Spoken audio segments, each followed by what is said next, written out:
without just giving commentary, I'm shocked. I think I spoke on this. Why is Bobby Shmurda just like a fucking cameo? I remember when Kevin Gates got locked up, and when Kevin Gates got out, he got low. He was trying to prepare music. He got low, and he worked on music and came out. Bobby Shmurda is everywhere, but putting out new music. Like, we see him everywhere. He's at the jeweler. And I get it, he was locked up for a while, so he's everywhere. Not mad at him.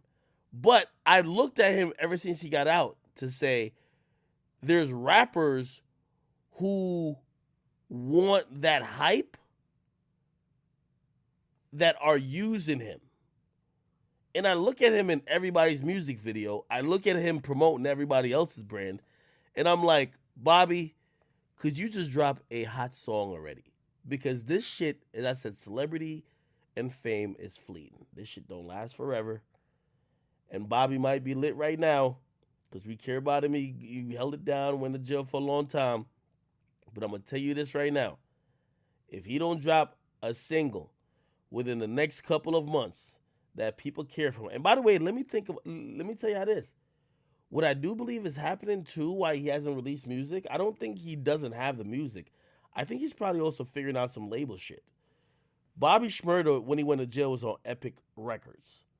Okay? Notoriously, Epic Records did not want to bail him out. Right? Like, think about how scummy a record label is, right? They signed you. You making them hella money.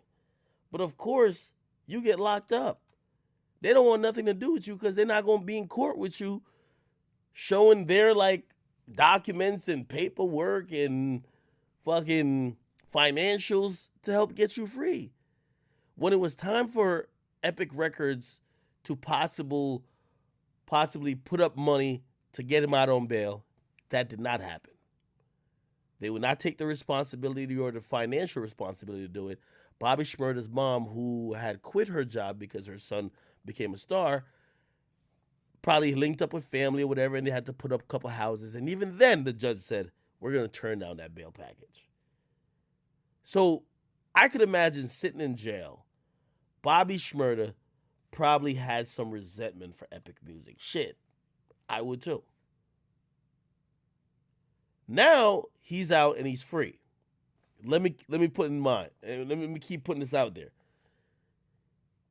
The new terror of the music business is actually Roc Nation. Roc Nation's trying to steal everybody's artists. Okay, they're like imagine the NBA added a new team, but they didn't do it. When they add a new team in the NBA, they do an expansion draft. Okay? When they do an expansion draft, they basically like take a bunch of players and they pretty much give a stimulus package to a new team. Roc Nation is a pretty new label. It's competing with Epic Records, Atlantic Records, Capitol Records, Interscope Records, Republic Records. It's competing with all the big dogs. And what's happening here is that Roc Nation, their strategy seems to be, and by the way, Jay-Z's heading it up, and also the person who was the federal informant, Desiree Perez, she's the president right now. Their strategy is, fuck trying to get new talent. We black on some, like some Diddy shit, right? Like, we black.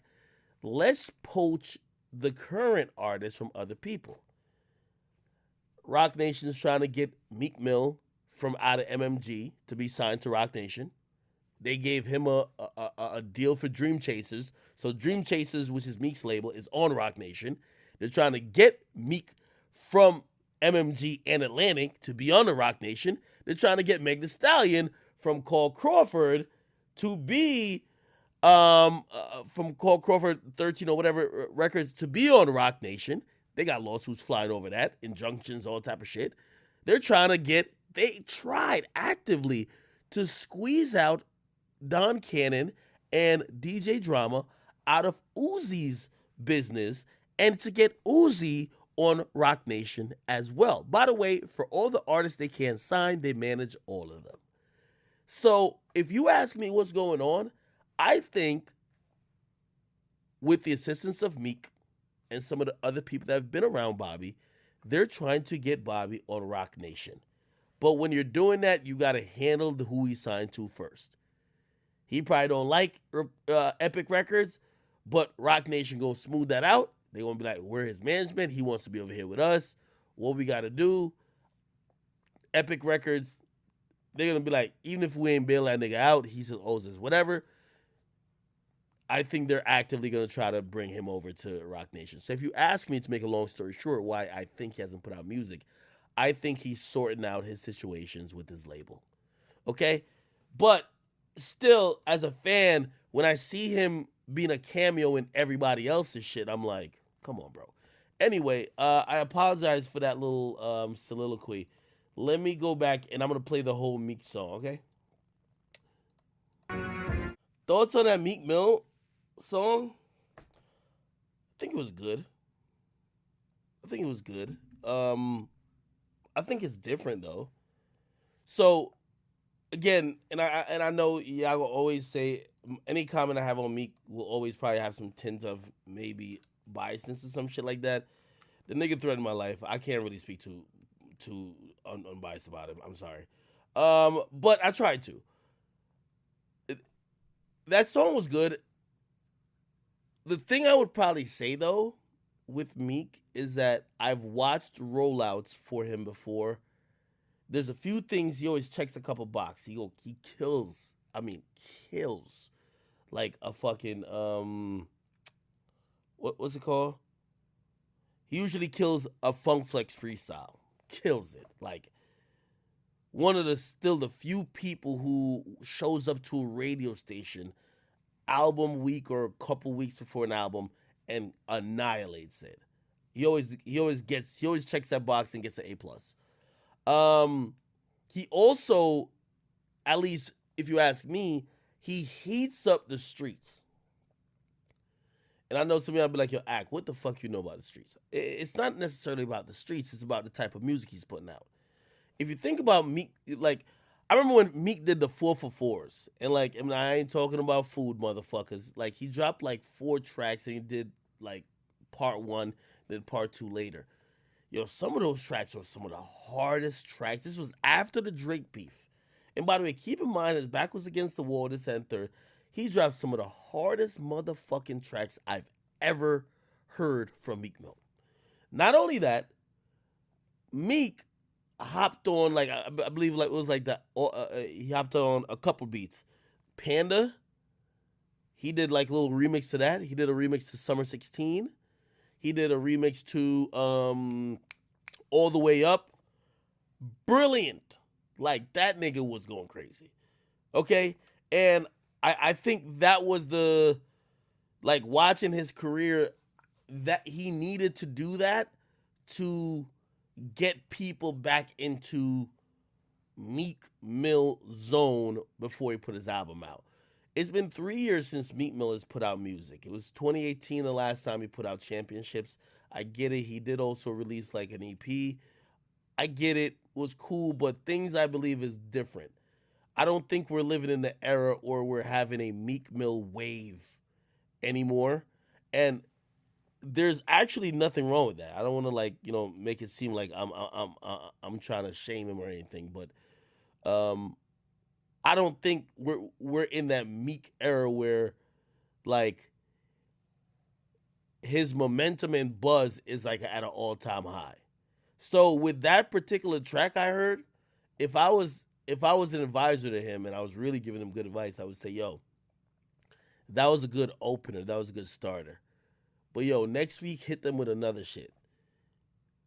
Hit them with 2 more songs. Do a remix to, I don't know, pick one of the hot songs out.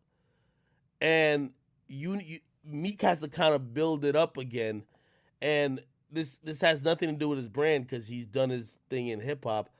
But I do think in 2021, momentum matters. And the reason why we're looking forward to Dirk and Baby and why they're easily going to sell over 200, even though they're not that big mainstream stars, but when it comes to the core of hip hop, we all listen to them.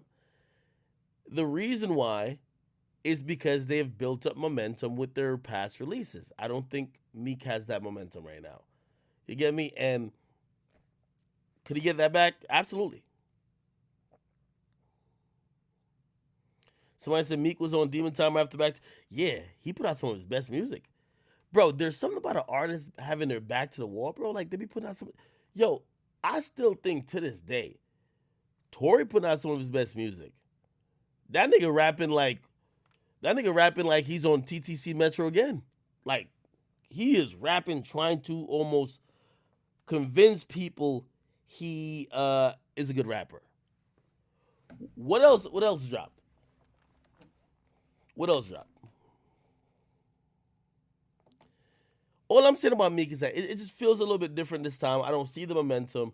I feel like these days, like the reason why people love Dirk this much in the last year and a half, Dirk just turned the fuck up. He turned the fuck, like literally took it to another level. Everything Dirk is experiencing right now is a product of momentum. Gave us hot shit, hot shit, hot shit, leveled up, leveled up, leveled up. That now we're like, yo, we can't wait for his next album. We can't wait for a joint album. Same with Baby over the last 3 years.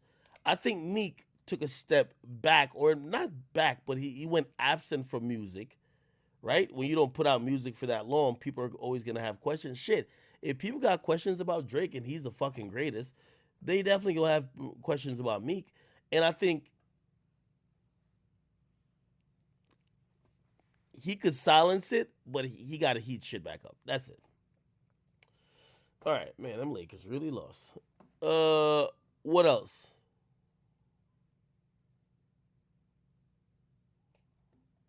So I said Toronto niggas robbed the cartel. By the way, chat, I